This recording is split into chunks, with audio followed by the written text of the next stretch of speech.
तो हाँ जी, देखो जी, ये आपके भाई की अमित कुमार की जन्म कुंडली का चार्ट है। इसकी बनी है मकर लगन की जन्म कुंडली। इसकी देखो जी, कुंडली में मुझे आधे ग्रह तो बहुत अच्छे लगे हैं, आधे ग्रह इसके खराब लगे हैं, जो कि अभी आपको मैं पूरा विस्तार से बताऊंगा। लेकिन उससे पहले आपको मैं थोड़ी सी बेसिक जानकारी बता देता हूँ, ताकि जो आपको मैं भविष्यवाणी बताने वाला हूँ वो आपको अच्छी तरह से समझ आ जाए। बेसिक जानकारी ये है कि जो कुंडली होती है, इसमें टोटल 12 ग्रह होते हैं और इन 12 ग्रहों से कुछ ना कुछ देखा जाता है। तो सबसे पहले आप 12 ग्रहों को समझ लो कि आखिर भाई 12 ग्रह है कौन से। तो वो मैं लिख भी देता हूँ। ये है इस लड़के का पहला घर, ये इसका दूसरा घर है, तीसरा घर, चौथा, पांचवा घर, छठा, सातवां, आठवां, नौवां, 10वां, 11वां और ये 12वां घर। तो इन 12 घरों से कुछ ना कुछ देखा जाएगा। जैसे कि जो पहला घर है, इस पहले घर से इस लड़के का शरीर देखेंगे, इसकी हेल्थ देखेंगे, स्वभाव, इसका रंग रूप, इसकी पर्सनैलिटी, सर मस्तक पहले घर से देखेंगे। दूसरा घर इसके धन जोड़ने का है। तीसरा घर इसके छोटे भाई बहनों का। ये चौथा घर इसकी माता, मकान, वाहन। पांचवा घर इसके बच्चों का है। छठा घर शत्रु रोग कर्जे का। ये सातवां घर इसकी पत्नी का है। आठवें घर से इसकी उम्र कितनी है वो देखेंगे। नौवें घर से इसका भाग्य देखेंगे। 10वां घर काम काज का है। 11वां घर लाभ। और 12वां घर इसके जो खर्चे होंगे वो देखेंगे। तो आपने देखो जी, दो चीजें नोट करनी है। एक तो जो मैंने 12 घर बोले हैं वो याद कर लो, और 12 घरों से क्या क्या देखा जाएगा वो याद कर लो। अब आपका जो भी सवाल है, आपने कुंडली का वो घर देखना है। जैसे कि अगर आपका सवाल आपके भाई की काम काज को लेके है, तो आपको मैंने अभी बोला ये 10वां घर इसके काम काज का घर है।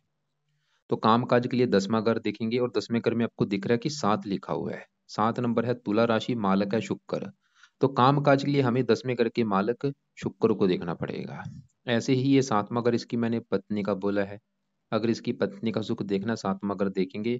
और 7वें घर में 4 लिखा है, कर्क राशि, मालक है चंद्रमा। तो इसकी पत्नी के लिए हमें 7वें घर के मालक चंद्रमा को देखना पड़ेगा। मतलब जो भी कुछ देखना है कुंडली का वो घर देखो, उस घर का जो मालक है कौन है, कहाँ बैठा है, उसको देखना है। तो मोटा मोटा आपको देखो जी समझ आ चुका है। बात करते हैं भविष्यवाणी की। तो भविष्यवाणी में सबसे जरूरी होती है दशा देखनी। दशा मेन देखो जी दो प्रकार की होती है, एक महादशा, एक अंतरदशा। महादशा इसके ऊपर चल रही है शुक्र की, 13 से चली है, अभी काफी लंबी है, 33 में खत्म होगी। इसका मतलब ये है कि इस लड़के के जीवन के ऊपर जो बड़ा असर है वो शुक्र का है, क्योंकि शुक्र की महादशा चली हुई है। इसका असर कितना है, 80%। मतलब इसकी 100 में से 80% लाइफ में जो भी कुछ हो रहा है, जो भी ये खा रहा है, पी रहा है, काम कर रहा है, शुक्र की वजह से हो रहा है। और बाकी बचा 20% इसके ऊपर असर राहु का है। राहु की चल रही है अंतरदशा। 10वां महीना 20 से चली हुई है, अभी 10वां महीना 23 में खत्म हो जाएगी। तो आपको क्लियर हो चुका मैंने क्या बोला, कि आज के समय में इस लड़के के जीवन के ऊपर जो असर है, एक तो शुक्र का है, एक राहु का है। इसके अलावा एक डेया भी चली हुई है इसके ऊपर, शनि की, उसका भी असर है। ये डेया देखो जी चली हुई है, 1 2 3 4, ये डेया चली है 17 जनवरी 23 से। तो मेरा कहने का मतलब ये है कि इस लड़के के साथ इसकी जीवन में जो भी कुछ हो रहा है, अभी इसके ऊपर जो बड़ा असर एक तो शुक्र का है, राहु का भी असर है, और डेया का भी बड़ा असर शुक्र का है। असर का मतलब ये है कि अगर इसका शुक्र कुंडली में अच्छा है तो इसके साथ अच्छा ही अच्छा होगा। इसका समझ लो अच्छा समाज चल रहा है। अगर शुक्र खराब है तो इसको लाइफ में काफी दिक्कतें परेशानियां पैदा होंगी। ऐसे ही राहु अगर अच्छा है तो अच्छे फल देगा, बुरा है तो बुरे फल देगा। तो सबसे पहले सवाल शुक्र की अगर बात करें कि भाई शुक्र इस लड़के का कैसा है, अगर आप मेरे से पूछती हैं कि भाई शुक्र इसका अच्छा है या बुरा है, तो इसका शुक्र मुझे कुंडली में बड़े लेवल पे खराब लगा है। आप समझ लो इसका बुरा समय चल रहा है, ये शुक्र इसका अच्छा नहीं है। क्यों खराब लगा, मैंने क्यों बोला भाई खराब है? शुक्र इसका बैठा है यहाँ पे छठे घर में। ये जो छठा घर है कुंडली का अच्छा घर नहीं होता। छठा, 8वां, 12वां घर, ये 3 घर ऐसे घर हैं, इनको अच्छा घर नहीं माना गया, त्रिकभव होते हैं ये। तो शुक्र इसलिए खराब लगा क्योंकि वो एक छठे घर में बैठा है, तो इसलिए खराब हो चुका। छठा घर से हम देखते हैं शत्रु, रोग, कर्जा। अब देखो जी शुक्र क्या खराब फल देगा। शुक्र जिन घरों का मालक है, शुक्र किस घर का मालक है, शुक्र ग्रह, आपको मैंने बोला था ये जो 7 लिखा है ये 10वां घर है। 10वां घर किसका है, काम काज का घर। 10वां घर काम काज का है, तो काम काज के लिए 10वां घर, और 10वें घर में लिखा है 7 नंबर, तुला राशि, मालक कौन है, शुक्र। तो काम काज के लिए किसको देखा जाएगा, 10वें घर के मालक शुक्र को। और 10वां घर पिता का भी होता है, पिता, सरकार, मान प्रतिष्ठा। तो शुक्र देखो जी एक खराब योग बना, राजभंग योग, वो ये दिखा रहा है कि इस लड़के को काम काज में दिक्कतें पैदा होंगी। तो शुक्र का बड़ा बुरा फल क्या है, इसको काम काज में दिक्कतें पैदा करेगा, पिता संबंधी भी दिक्कतें, मान प्रतिष्ठा में कमी। इसके अलावा शुक्र छठे घर में बैठा है, इसको रोगी भी बनाएगा, इसको हेल्थ को भी लेके ये दिक्कतें देगा। शुक्र के जो रोग है वो इसको हेल्थ को लेके दिक्कतें आएंगी, शुक्र के रोग इसको होंगे। शुक्र इसके गुप्त शत्रु बढ़ा देगा इसको। और शुक्र देखो जी, ये जो दो लिखे, पांचवें घर का भी मालक है। पांचवा घर संतान का, संतान संबंधी दिक्कतें। पांचवा घर पढ़ाई का, पढ़ाई संबंधी दिक्कतें। पत्नी का, पत्नी संबंधी दिक्कतें। तो मतलब इसके अलावा भी काफी चीजें हैं, मतलब आप समझ लो। तो शुक्र का सबसे बुरा फल क्या है, कामकाज में दिक्कतें, पढ़ाई संबंधी, संतान संबंधी, और भी हेल्थ को लेकर दिक्कतें। तो सवाल ये है कि शुक्र को सही कैसे किया जाए। और मेन सवाल ये है कि अगर शुक्र को मान लो सही कर लेते हैं तो उसको फायदा क्या होगा। सबसे बड़ा फायदा क्या होगा, जो सबसे बड़ा फायदा है, अगर आपका सवाल इसके काम काज को लेके आ रहा है कि भाई इसको नौकरी नहीं मिल रही, नौकरी को लेके दिक्कतें आ रही हैं, उसकी वजह से ये मानसिक चिंता में है, तो शुक्र सही हो गया, नौकरी भी लग जाएगी, नौकरी भी अच्छी मिलेगी, उसमें कोई दिक्कतें नहीं आएगी। तो शुक्र को सही करने से सबसे बड़ा फायदा क्या होगा, काम काज में दिक्कतें नहीं आएंगी, काम काज का सुख मिलेगा, पढ़ाई के लिए अच्छा है, संतान के लिए अच्छा है, ये रोगों से बचेगा, शत्रुओं से बचेगा, कर्जे से बचेगा, पत्नी के लिए अच्छा है, मतलब हजारों फायदे। अब देखो जी, सवाल है कि शुक्र को सही कैसे करना है। उसके लिए एक तो पहला उपाय, शुक्र के मंत्रों को सिद्ध करना पड़ेगा। अगर ये लड़का खुद कर सकता है ठीक है, नहीं तो आप अगर इसकी बहन है तो आप इसके लिए संकल्प लेके शुक्र के 16,000 मंत्र हैं वो पूरे करो। चाहे आप 16,000 कर लो, चाहे इसको 4 गुना आप ज्यादा कर लो। मान लो आप इसकी बहन है, आप कैसे करेंगे, आपने संकल्प लेना है शुक्रवार को सुबह के टाइम कि हे शुक्र देवता जी, आप मेरे भाई की कुंडली में, मेरे भाई का नाम है अमित कुमार, उसकी जात ये है, गोत ये है, आप उसकी कुंडली में छठे घर में बैठे हैं और आपकी चल रही है बड़ी महादशा, और आप उसकी कुंडली में 10वें घर के मालक है जो कि है काम काज का घर, और मेरे भाई को सबसे बड़ी दिक्कत आ रही है काम काज में, और मुझे पता चला ये दिक्कत आपकी वजह से आ रही क्योंकि आप काम काज के घर के मालक है, छठे घर में बैठे हैं। तो इसलिए शुक्र देवता जी आपसे मैं प्रार्थना करती हूँ कि आप उसको अच्छे फल दो, उसको मतलब नौकरी मिले, जो उसको नौकरी नहीं लग रही वो नौकरी उसको मिलनी चाहिए। इसके अलावा भी आपके जो बुरे फल हैं, जैसे कि पांच मगर पढ़ाई का है, आप उस घर के भी मालक हैं, पढ़ाई संबंधी भी जो दिक्कतें हैं वो भी ना उसको आए, और भी कई अच्छे फल उसको मिले, वो रोगों से बचा रहे। तो शुक्र देवता जी, मैं उसकी बहन हूँ, मैं अपने भाई के लिए आपके मंत्रों की जो संख्या है 16,000, वो उसके लिए पूरी करूंगी। इस प्रकार संकल्प लेके 16,000 आप मंत्र पूरे कर लो। अगर आप 4 गुना ज्यादा करना चाहती, 4 गुना ज्यादा भी कर सकती हैं। मंत्र है ओम शुम शुक्राय नमः। तो पहला उपाय ये आपने करना है। दूसरा उपाय देखो जी, आप शुक्र कवच का पाठ, स्रोत का पाठ भी अपने भाई के लिए पढ़ सकती हैं, नहीं तो खाली मंत्र जाप भी कर लो, उससे भी काम चल जाएगा। अगर आपका भाई कर सकता है उसको बोलो मंत्र जाप कर ले। और शुक्र की देवी माता लक्ष्मी जी हैं, उसकी भी पूजा उपासना आप कर सकते हैं। अगर आपका भाई करता है उसको बोलो मंत्र भी कर सकता है, करे, साथ में कवच का पाठ, स्रोत का पाठ, माता लक्ष्मी जी की पूजा उपासना कर ले, क्योंकि बड़ा असर है देखो जी शुक्र का, और वही खराब है इसका, और वही मेन घर का मालक है, काम काज के घर का, तो दिक्कतें तो पैदा होंगी। अब देखो जी, आगे बात करते हैं, राहु की चली हुई है अंतरिक्ष सवाल है कि राहु कैसा है। तो राहु भी इसका खराब है, क्योंकि राहु देखो जी दानव ग्रह है, इसकी जब दशा आती है अच्छी नहीं होती, और ये दशा 20 से चली हुई है। फिलहाल चलो अच्छी बात है, खत्म होने वाली है, अभी कुछ महीने, दो तीन महीने पड़े हैं, खत्म हो जाएगी। राहु इसका बैठा है यहाँ पे 9वें घर में, और 9वें घर से देखते हैं भाग्य।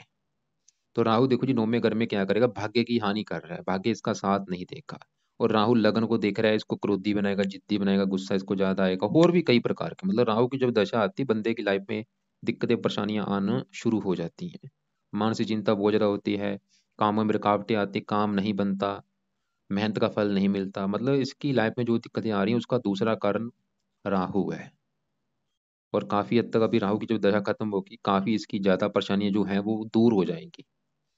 तो अभी तो देखो जी 2-3 महीने पड़े हैं, तो आप मतलब राहु के भी आपको उपाय करने पड़ेंगे। जो शुक्र के उपाय बोले हैं वो सुबह के टाइम करने हैं, राहु के करने हैं रात के समय, और ये भी आपने संकल्प लेके करना है। मान लो अगर आप ही करती हैं तो आपने भी संकल्प जैसे शुक्र का लेना है वैसे ही ले लेना कि राहु देवता जी, आप मेरे भाई की कुंडली में भाग्य घर में बैठे हैं, उस आपकी चल रही है दशा, मैं चाहती हूँ उसके आपके बुरे फल उसको ना मिले, अच्छे फल मतलब दो उसको, इसलिए आपके मैं मंत्रों की जो संख्या 18,000 है वो पूरी करो। तो राहु के भी 18,000 हैं, या 4 गुना इसको ज्यादा कर लो, 72,000 कर लो, नहीं तो कम से कम 18,000 राहु के मंत्र पूरे करो। और जब तक राहु की दशा है, जब तक, तब तक एक काम आपने कराना है, इससे इसके हाथों से राहु का दान आपने कराना है, जो कि है सतनाजा। 7 प्रकार के अनाज होते हैं, ये सतनाजा दान इसके हाथों से कराया जाए। कब तक कराना है दान, जब तक राहु की दशा है। तो आपको क्लियर हो चुका मैंने क्या क्या बोला है कि बड़ी दशा शुक्र की वो बिल्कुल खराब है, राहु की दशा वो भी थोड़ा सा खराब है। और इसके अलावा देखो जी, राहु की चलो दशा खत्म हो जाएगी, तब तक राहु का दान कराओ और मंत्र एक बार पूरे कर लो। और 25 पाए वाली एक वीडियो भेजूंगा, उसको भी देख लेना। जो लगता है कि आपका भाई इसमें से जो उपाय कर सकता है उसको बोलो करने के लिए, जहाँ आप इसके लिए जो कर सकते हैं वो आप अपने उपाय करने हैं। अब देखो जी, तीसरे नंबर पे बात करें तो इसके ऊपर ढैया भी चल रही है भाई। और ये 2.5 साल की होती है अभी, 5-6 महीने हुए हैं चली हुई है, 17 जनवरी 23 से। ढैया देखो जी अच्छी नहीं मानेगी, जब किसी के ऊपर आती है उस बंदे की लाइफ में दिक्कतें आना शुरू हो जाती हैं।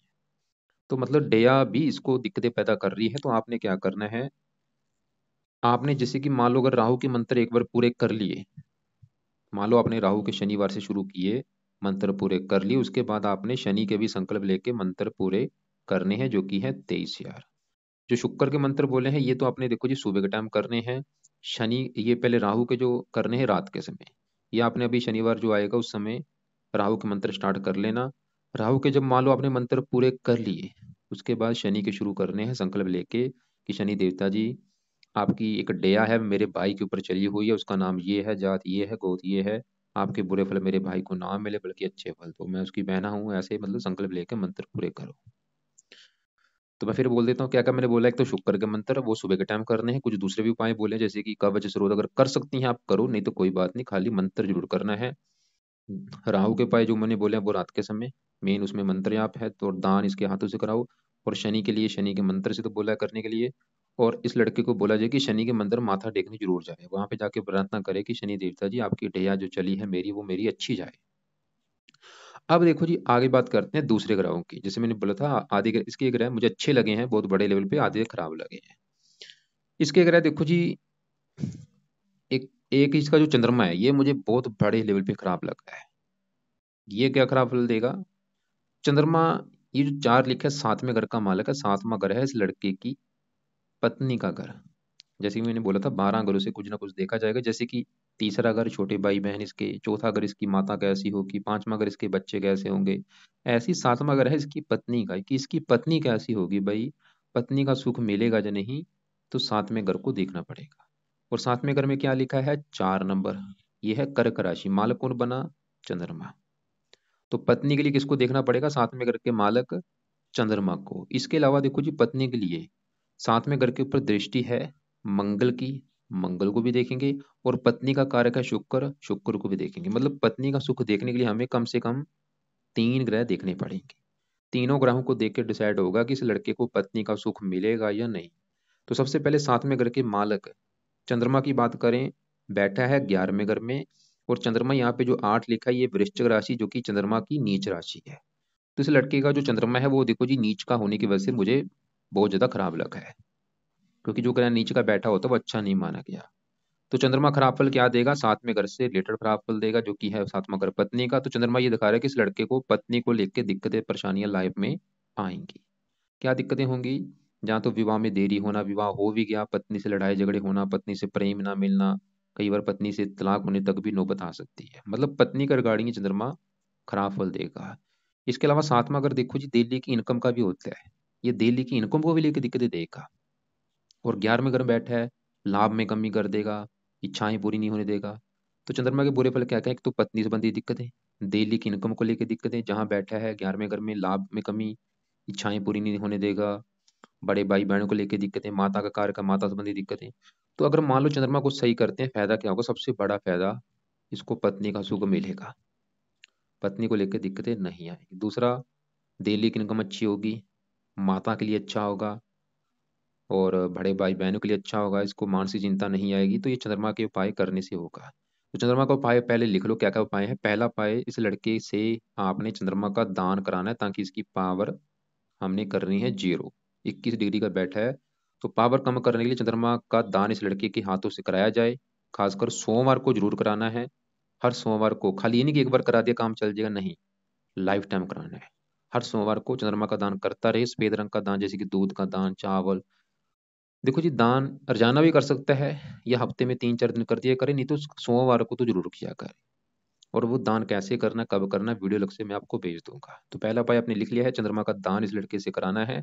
दूसरा उपाय, इस लड़के को बोला जाए कि ये चंद्र कवच का पाठ पढ़े। चंद स्रोत का पाठ भी पढ़ सकता है, नहीं तो इसके मंत्रों को भी एक बार सिद्ध करे, जो कि संख्या है इसकी 11 है यार। चाहे इसको 4 गुना ज्यादा ये बनेंगे 44,000 कर ले। संकल्प लेके संकल्प जरूर लेना है, बोलना है इससे। जैसे कि मान लो ये लड़का खुद बोलेगा कि चंद देवता जी आप मेरे साथ में घर के मालक है, जो कि मेरी पत्नी का घर है, मैं चाहता हूँ पत्नी संबंधी कोई दिक्कतें ना आए, पत्नी का सुख अच्छा मिले, इसलिए आपके मैं मंत्रों को पूरा करूंगा। तो चंद्रमा के पाठ पूजा पाए करने से खाली ये नहीं कि पत्नी के लिए अच्छा होगा, हजारों फायदे होंगे इसको। माता के लिए अच्छा है, डेली की इनकम के लिए अच्छा है। आपको मैंने अभी बोला था पत्नी के लिए 3 ग्रह देखने पड़ेंगे, अभी साथ में करके मालिक चंद्रमा को देखा है, वो मतलब इसका खराब है। वैसे ये देखो जी 11वां अगर लाभ का है, मतलब ये दिखा रहा है कि इसकी हो सकता है कि इसकी जो पत्नी है वो धन कमाने वाली हो, इसको धन कमा के दे। चंद्रमा ये भी दिखा रहा है। तो पत्नी के लिए 3 ग्रह मैंने बोला देखने के लिए। अब देखो जी जो 7वें घर के ऊपर दृष्टि है मंगल की, और ये जो कर्क राशि है 4 नंबर, ये कर्क राशि जो कि मंगल की नीच राशि है। मंगल देखो जी इस लड़के को अच्छे फल भी देगा और बुरे फल भी देगा। अच्छे फल क्या देगा, मंगल कहाँ बैठा है, चौथे घर पे। चौथा घर है इस लड़के की माता मकान वाहन का घर, और यहाँ पे एक लिखा है मेष राशि, मेष राशि का मालक है मंगल, जो कि मंगल यहाँ पे अपने ही घर में बैठा है। मंगल देखो जी चौथे घर का मालक, और चौथे घर में ही बैठा है, बहुत बड़ी बात है। तो मंगल चौथे घर का करेगा अच्छा। वो ये दिखा रहा है कि इस लड़के को लाइफ में अच्छा घर, अच्छी गाड़ी, भूमि, जमीन, जायदाद, सभी सुख मिलेंगे। मंगल ये दिखा रहा है। इसके अलावा ये तो है मंगल के अच्छे फल, लेकिन मंगल के बुरे फल क्या है, चौथी दृष्टि पड़ेगी 7वें घर के ऊपर, जो कि नीच राशि है। तो मंगल 7वें घर का करेगा बुरी तरह से नुकसान। मंगल ये दिखा रहा है कि पत्नी संबंधी दिक्कतें पैदा होंगी, या तो विवाह में देरी होना, विवाह हो भी जाए पत्नी से लड़ाई झगड़े होना। तो मैंने क्या बोला था, पत्नी के लिए 3 ग्रह देखने पड़ेंगे। चंद्रमा को देखा, वही दिखा रहा है कि भाई पत्नी संबंधी दिक्कतें आएंगी। मंगल को भी देखा, वो भी दिखा रहा है कि पत्नी संबंधी दिक्कतें आएंगी।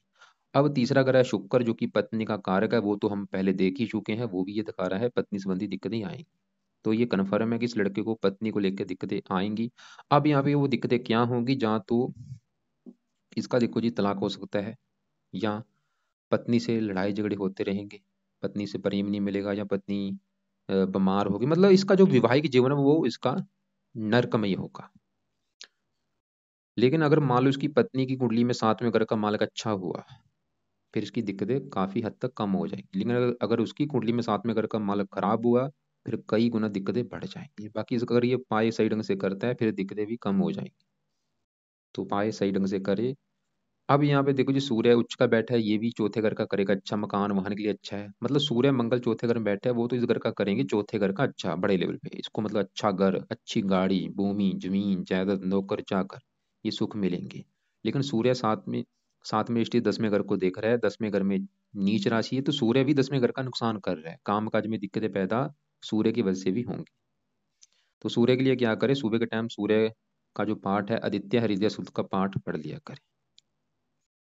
बुध की बात करें, वो बड़े लेवल पे अच्छा है। बुध ये जो 6 लिखा है 9वें घर का मालक है भाग्येश, भाग्येश जाके बैठा है 5वें घर में संतान घर में।